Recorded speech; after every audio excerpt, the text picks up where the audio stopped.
Bonjour à tous, c'est Hello et Nico du site Polar Pourpre. On est en direct des Quais du Polar. On a décidé de profiter de l'occasion cette année pour vous annoncer les résultats du prix Polar Pourpre. Avant tout, merci à tous les lecteurs qui ont lu les romans. Merci également aux éditeurs qui ont accepté de mettre des exemplaires en circulation pour le passe-livre. Et sans plus attendre, je vais laisser Hello vous donner les résultats du prix Polar Pourpre Découverte. C'est Terry Hayes qui a gagné avec Je suis Pilgrim. Bravo à Terry Hayes qui a remporté une grande majorité des suffrages. Et on passe tout de suite au prix Polar Pourpre.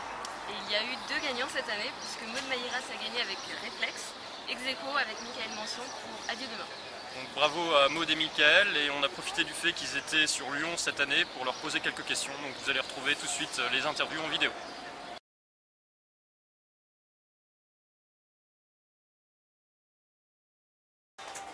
Donc Maud, tu as gagné le prix Polar Pourpre 2014 avec Réflexe.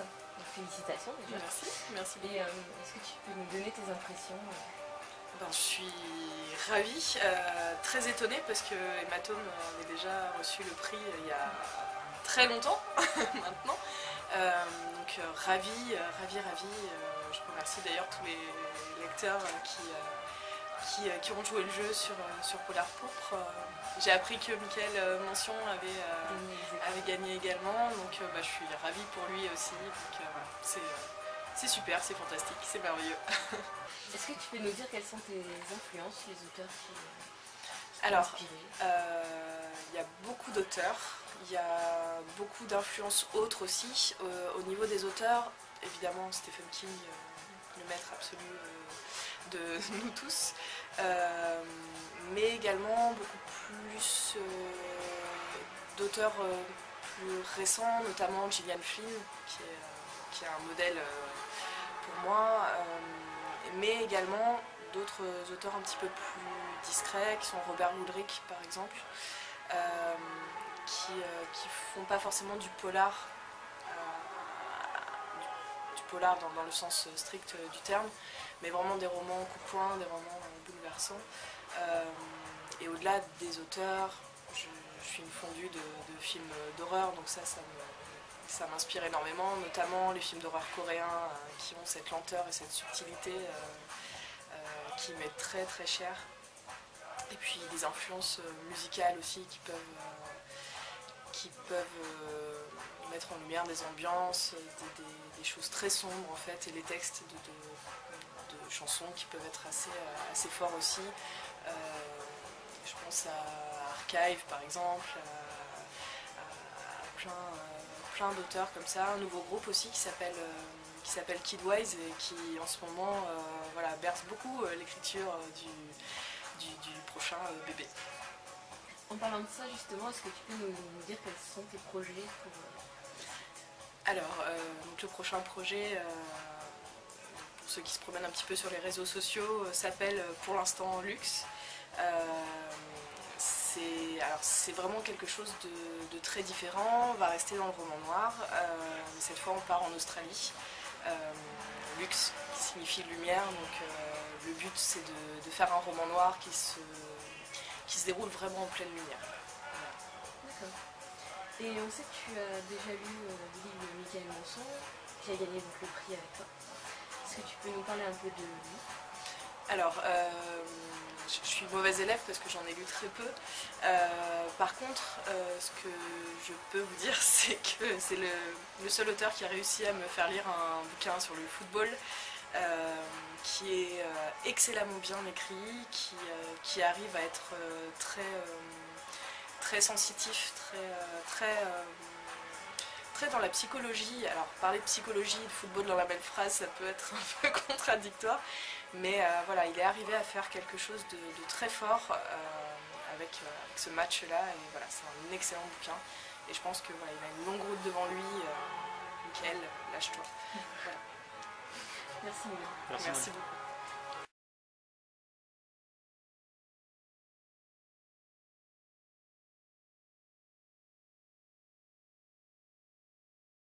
Michael, tu as reçu le prix pour Adieu demain à égalité avec Réflexe de Maud Maïras. Est-ce que tu peux nous dire 2 mots, tes premières impressions d'abord, avant de passer à d'autres questions? Je suis extrêmement touché, parce que c'est un prix décerné par des lecteurs, des vrais lecteurs. Et c'est toujours très touchant de voir qu'on est suivi par des gens. En l'occurrence sur Polar Pourpre, j'ai commencé à avoir des romans chroniqués depuis 2011-2012 et j'ai bien vu dès le début grâce à des blogueurs lecteurs très actifs que j'étais suivi dès le début par des lecteurs. Donc c'est très encourageant, ça apporte pas mal de confiance en soi. Personnellement, j'en ai besoin quand j'écris. Et voilà, donc c'est vraiment, c'est typiquement le genre de prix qui va droit au cœur et qui donne encore plus envie d'écrire et d'apporter du plaisir au lecteur. Alors sur Polar Pourpre, justement, il y a beaucoup de gens du coup, du fait du prix, ou même parce qu'ils le connaissaient avant, qui ont lu Adieu demain. Mais pour ceux qui ne l'auraient pas encore lu, est-ce que tu peux nous en faire un petit résumé? Oui, donc il se trouve qu'Adieu demain est le deuxième volet d'une trilogie consacrée en Angleterre. Le premier volet s'intitule Sale temps pour le pays et en fait il est basé sur un fait criminel qui s'est déroulé entre 75 et 81 et Adieu demain est la suite de cette histoire-là. On retrouve essentiellement les mêmes personnages que dans le premier volet. Sauf que là, en fait, il se trouve que les victimes, on se rend compte que les victimes, elles étaient toutes passées dans une thérapie de groupe consacrée au traitement des phobies. Et on soupçonne l'assassin, soit de faire partie des patients, soit d'être le psy. Donc l'inspecteur principal infiltre la thérapie de groupe, se fait passer pour un phobique, il usurpe une identité. Et à partir de là, il bascule un petit peu dans une autre réalité, on va dire. C'est-à-dire qu'en fait, à force de côtoyer les phobies des patients, de côtoyer surtout leur peur, leur malaise au quotidien, ils contractent leur peur comme une sorte de virus invisible. Et après, ça dégénère pas mal, j'en dirai pas plus. Mais c'est vrai que Adieu demain, c'est vrai que l'enquête est vraiment un prétexte pour explorer le rapport d'un homme à son environnement et à son époque. Et comme l'histoire se déroule, elle commence ça débute en 69, ça se termine en 2001, mais l'intrigue principale se déroule entre la fin des années 90 et le début des années 2000. Et voilà, Adieu demain est vraiment un livre sur la peur et sur ce que je ressens au quotidien dans la société dans laquelle on vit.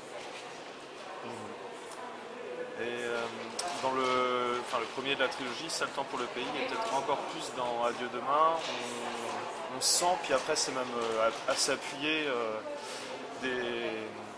presque un hommage peut-être à David Peace. Et du coup, on voulait savoir si David Peace t'avait influencé, j'imagine que oui, et quels sont aussi peut-être les autres œuvres, les autres auteurs. En fait, David Peace ne m'a pas influencé. J'aime beaucoup David Peace. Mon préféré c'est 77, celui de la tétralogie.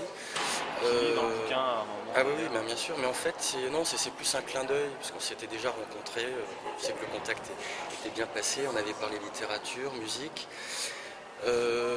Par rapport à David Peace, non là ça relève vraiment du clin d'œil, c'est-à-dire que sa première adaptation, sa première publication, c'est déroulé, je ne me souviens plus de la date exacte parce qu'il est le matin quand je suis fatigué, mais c'est vrai qu'en fait la première parution du premier volet de cette tétralogie coïncide avec la période que j'ai traitée dans le livre. Et ça m'intéressait beaucoup de traiter dans Adieu demain de la digestion d'une affaire criminelle qui se retrouve évoquée dans un livre, voire dans un film, un téléfilm. Justement pour montrer qu'en fait le réel peut très vite se faire absorber par la machine libérale ou artistique. Et voilà, donc ça c'était plus un petit clin d'œil. Voilà. Par rapport aux autres influences, moi j'ai grandi avec Céline, je vais mélanger un petit peu, mais Céline, Thompson, McBain, Stephen King, voilà, c'est mon premier auteur dont j'ai dévoré les livres quand j'étais ado. Voilà, pas mal de chanteurs aussi dont l'écriture m'a influencé, Lavilliers, Thiéphène, Desproges aussi, j'aime beaucoup Desproges, Camus, évidemment, voilà, Don Winslow, voilà, parmi les auteurs français. Il y en a peu, parce que voilà, je suis né en 79 et je suis de la génération qui a été très, très, très au contact de la culture américaine, qu'elle soit littéraire ou cinématographique, voilà, même au niveau de la bande dessinée. J'aime beaucoup Alan Moore aussi, Miller. Donc voilà, je suis un peu au croisement de toutes ces cultures-là et qui se retrouvent, je pense, dans ce que j'écris. Et le rythme continue de manière assez effrénée pour la parution des prochains bouquins, donc du coup on a pris ça. Est-ce que tu peux dire aux lecteurs de Polar Pourpre quelques mots sur tes projets à venir pour les tout prochains romans? Avec plaisir. Donc déjà, en ce qui concerne le troisième volet de la trilogie consacrée à l'Angleterre, il sortira en septembre chez Rivage Noir. Il s'intitule Et justice pour tous. Et sinon, le 27 mai, j'ai un thriller qui se situe dans les coulisses de l'information en France, qui sort chez Ombre Noire. Il s'intitule Le Carnaval des Hyènes. C'est un roman très différent, parce que j'ai à cœur de me renouveler à chaque roman. C'est d'ailleurs pour ça qu'Adieu demain est très différent de Sale Temps et que le troisième volet est très différent d'Adieu demain. Là, voilà, je m'essaye à un nouveau genre, une autre tonalité, ce que j'ai amorcé avec Jeudi Noir déjà. Sauf que dans Jeudi Noir, il y avait très peu d'humour, parce que le sujet était quand même très sec, très rugueux. Donc là, voilà, ce qui concerne le Carnaval des Hyènes, il y a beaucoup d'humour, c'est très caustique, et il y a aussi beaucoup de tension, voilà, beaucoup de nervosité, et c'est évidemment un prétexte aussi pour parler comment dire ça, du traitement que font les médias de l'actualité aussi. Et de l'impunité des médias, on le voit notamment avec des stars de l'info qui sont complètement imbus d'elles-mêmes et qui sont enfermées dans leur petite réalité par rapport à ce qu'on peut voir sur France Culture en ce moment par exemple. C'est d'ailleurs très bien qu'il y ait une grève, je trouve, ça permet de rappeler qu'il y a quand même beaucoup de précarité dans ces milieux-là et qu'on ne parle pas forcément des stagiaires par exemple qui sont exploités dans des grandes structures comme ça. Donc voilà, c'est à la fois un thriller et en même temps une critique des médias. Et pour terminer, Michael, vu que tu l'as lu apparemment, est-ce que tu pourrais nous dire deux mots de ce que tu as pensé du roman de Maud Mayras, Réflexe, avec qui tu es à égalité donc du coup cette année oui. pour le prix Polar Pourpre? Oui, ben, c'est un honneur. Non mais je suis très content. Réflexe, ce qui est marrant pour moi, c'est que Réflexe, je l'ai lu au moment où j'écrivais Jeudi Noir. Et à chaque fois que je disais Réflexe, parce que l'écriture de Maud est très intime, elle va vraiment au plus près de l'homme, de l'humanité, au plus près de l'os. Il y a quelque chose de très immersif dans son écriture. Et à chaque fois que je reposais son bouquin, je retournais à Jeudi Noir et j'avais l'impression que moi j'étais en surface. Je me disais c'est pas possible. Je raconte un match de foot, je suis censé être sur le terrain, au plus près des hommes, et j'avais toujours l'impression que j'allais pas au fond des choses. Et en lisant Réflexe, ça m'a obligé, ça m'a boosté à creuser mon écriture, à explorer un petit peu certains effets, certaines perceptions de certaines émotions. Donc j'ai beaucoup aimé Réflexe, j'ai trouvé que c'était parfaitement maîtrisé, j'ai aucune critique négative. Elle le sait, je lui ai déjà dit. Voilà. Non, mais c'est vrai que voilà, c'est très rare que tous les éléments soient réunis pour que vraiment une œuvre paraisse parfaite. Voilà. C'est évidemment pas le livre du siècle, parce que voilà, il y a déjà eu des piliers dans la littérature, mais je trouve que c'est un roman parfaitement maîtrisé au niveau de la sensibilité, du rythme, de l'écriture. Il n'y a rien à acheter, voilà, c'est ça. C'est très rare qu'il y ait des livres dans lesquels il n'y ait pas un petit ventre mou. Merci beaucoup, Michael. Merci à vous, merci aux lecteurs.